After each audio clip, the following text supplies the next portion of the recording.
सभी को मेरा राम राम।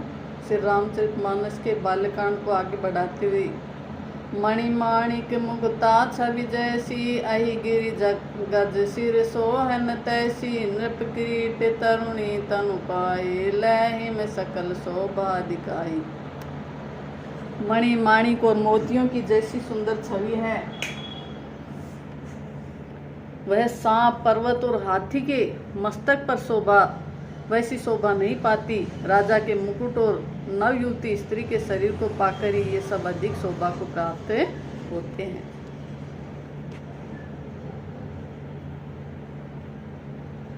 तैसे हिमसु कवि कवित बुध कहिम, उपजहि अनत अनत छवि लहिम, भक्ति हेतु विधि भवन बिहाई, सुमिरत शारद आवति धाई।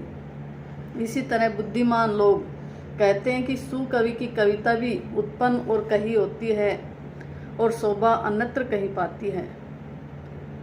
अर्थात कवि की वाणी से उत्पन्न हुई कविता वहाँ शोभा पाती है जहाँ उनका विचार, प्रचार तथा उसमें कथित आदर्श का ग्रहण और अनुसरण होता है। कवि के स्मरण करते ही उसकी भक्ति के कारण सरस्वती जी ब्रह्मलोक को छोड़कर दौड़ी आती है। रामचरित रस बिनु अन हवाए, सो श्रम जाय न कोटि उपाय, कवि को विद अस हृदय विचारे, गावई हरि जस कलिमल हारी। सरस्वती जी की दौड़ी आने की वह थकावट श्री रामचरित रूपी सरोवर में उन्हें नहलाए बिना दूसरे करोड़ों उपायों से भी दूर नहीं होती। कवि और पंडित अपने हृदय में ऐसा विचार कर कलयुग के पापों को हरने वाले श्री हरि के यश ही गान करते हैं।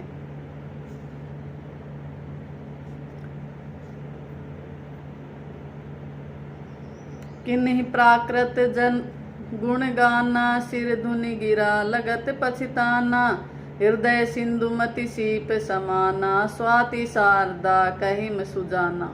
संसारी मनुष्यों का गुणगान करने से सरस्वती जी सिर धुनकर पछताने लगती है कि मैं क्यों इसके बुलाने पर आई। बुद्धिमान लोग हृदय को समुद्र, बुद्धि को सीप और सरस्वती को स्वाति नक्षत्र के समान कहते हैं। जो बरसई बर बारी विचारू, होई कवित मुक्ता मणि चारू। इसमें यदि श्रेष्ठ विचार रूपी जल बरसता है तो मुक्ता मणि के समान सुंदर कविता होती है। जुगति भेद पुनि पोहिम, रामचरित बरताग, पहिरहि सज्जन विमल उरे, शोभा अति अनुराग। उन्हें कविता रूपी मणियों को युक्ति से भेद कर फिर रामचरित रूपी सुंदर तागे में पिरोकर सज्जन लोग अपने निर्मल हृदय में धारण करते हैं, जिससे अत्यंत अनुराग रूपी शोभा होती है, अत्यंत प्रेम को प्राप्त होते हैं।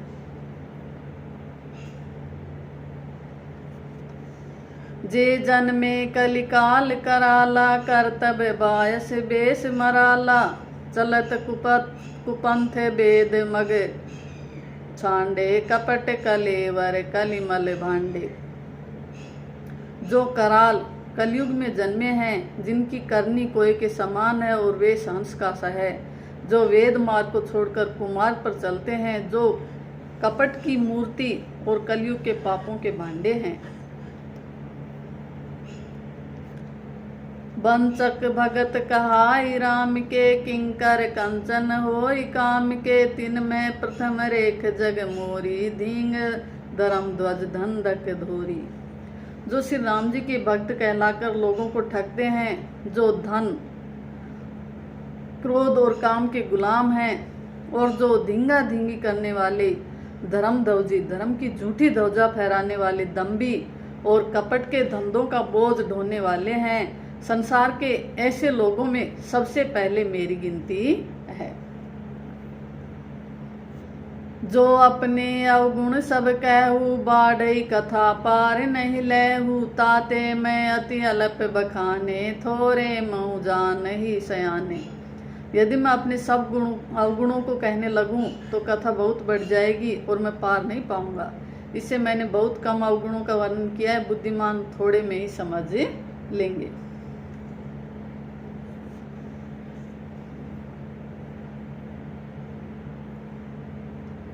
समुझ विविध विधि बिनती मोरी, को उन कथा सुनि देहि खोरी। एतेहु पर करी हई मजे असंका, मोहिते अधिक ते जड़ मति रंका।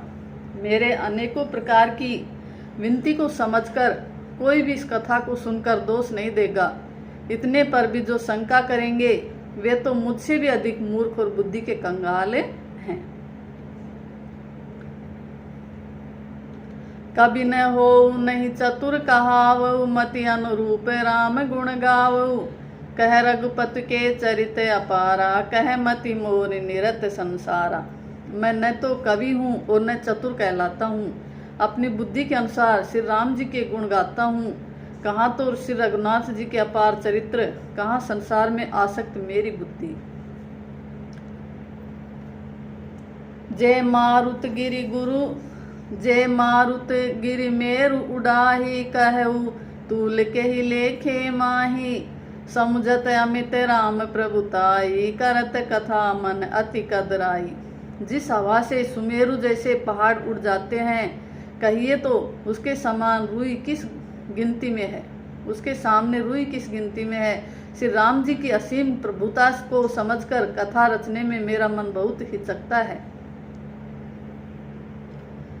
शारद शेष महेश विधि, आगम निगम पुराण।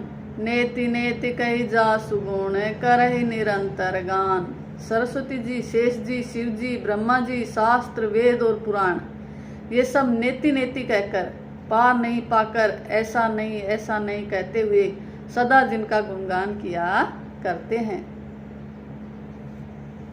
सब जानत प्रभु प्रभुता सोई, तदपि कहे बिनु रहा न कोई। तहा वेद अस कारण राखा, भजन प्रभाव भांति बहुभाषा। यद्यपि प्रभु श्री रामचंद्र जी की प्रभुता को सब ऐसी अकथनीय ही जानते हैं, तथापि कहे बिना कोई नहीं रहा। इसमें वेद ने ऐसा कारण बताया कि भजन का प्रभाव बहुत तरह से कहा गया है, अर्थात भगवान की महिमा का पूर्ण वर्णन तो कोई नहीं कर सकता, परंतु जिससे जितना बन पड़े उतना भगवान का गुणगान करना चाहिए, क्योंकि भगवान के गुणगान रूपी भजन का प्रभाव बहुत ही अनोखा है। उसका नाना प्रकार से शास्त्रों में वर्णन है। थोड़ा सा भी भगवान का भजन मनुष्यों को सहज ही भवसागर से तार देता है। एक अनीय रूप अनामा, अज सच्चिदानंद पर धामा। व्यापक विश्व रूप भगवाना, तेहि में धरि देह चरित कृत नाना। जो परमेश्वर एक हैं, जिनकी कोई इच्छा नहीं है, जिनका कोई रूप और नाम नहीं है, जो अजन्मा सच्चिदानंद और परम धाम है, और जो सब में व्यापक एवं विश्व रूप हैं, उन्हीं भगवान ने दिव्य शरीर धारण करके नाना प्रकार की लीला की है। सो केवल भगवत हित लागी, परम कृपाल प्रणत अनुरागी। जेहि जन पर ममता अति छोऊ, जेहि करुणा करि किन्हि न कोऊ। वह लीला केवल भक्तों के हित के लिए ही है, क्योंकि भगवान परम कृपालु हैं और शरणागत के बड़े प्रेमी हैं। जिनकी भक्तों पर बड़ी ममता और कृपा है, जिन्होंने एक बार जिस पर कृपा कर दी उस पर फिर कभी क्रोध नहीं किया। गई बहोर गरीब नेवाजू, सरल सबल साहिब रघुराजू। बुध बर नहीं हरि जस अस जानी, कह करहि में पुनित सुफल निजबानी। वे प्रभु श्री रघुनाथ जी की गई हुई वस्तु को फिर प्राप्त करने वाले, गरीब निवाज, दीन बंधु, सरल स्वभाव, सर्वशक्तिमान और सबके स्वामी हैं। यही समझकर बुद्धिमान लोग उन श्री हरि का यश वर्णन करके अपनी वाणी को पवित्र और उत्तम फल, मोक्ष और दुर्लभ भगवत प्रेम देने वाली बनाते हैं। तेहि बल में रघुपति गुण गाथा, कही हऊ नाई राम पद माथा। मुनि नह प्रथम हरि कीरति गाई, तेहि मग चलत सुगम मोहि भाई। उसी बल से महिमा का यथार्थ वर्णन नहीं, परंतु महान फल देने वाला भजन समझकर भगवत कृपा के बल पर ही मैं श्री रामचंद्र जी के चरणों में सिर नवाकर श्री रघुनाथ जी के गुणों की कथा कहूँगा। इसी विचार से वाल्मीकि, व्यास आदि मुनियों ने पहले हरि की कीर्ति गाई है। भाई, उसी मार्ग पर चलना मेरे लिए सुगम होगा। दोहा। अति अपार जे सरित बर, जो नृप से तु कराहि।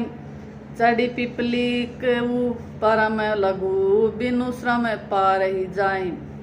जो अत्यंत बड़ी श्रेष्ठ नदियां हैं, यदि राजा उन पर पुल बंधा देता है तो अत्यंत छोटी चींटियां भी उन पर चढ़कर बिना ही परिश्रम के पार चली जाती हैं। इसी प्रकार मुनियों के वर्णन के सहारे मैं भी श्री रामचरित्र का वर्णन सहज ही कर सकूंगा।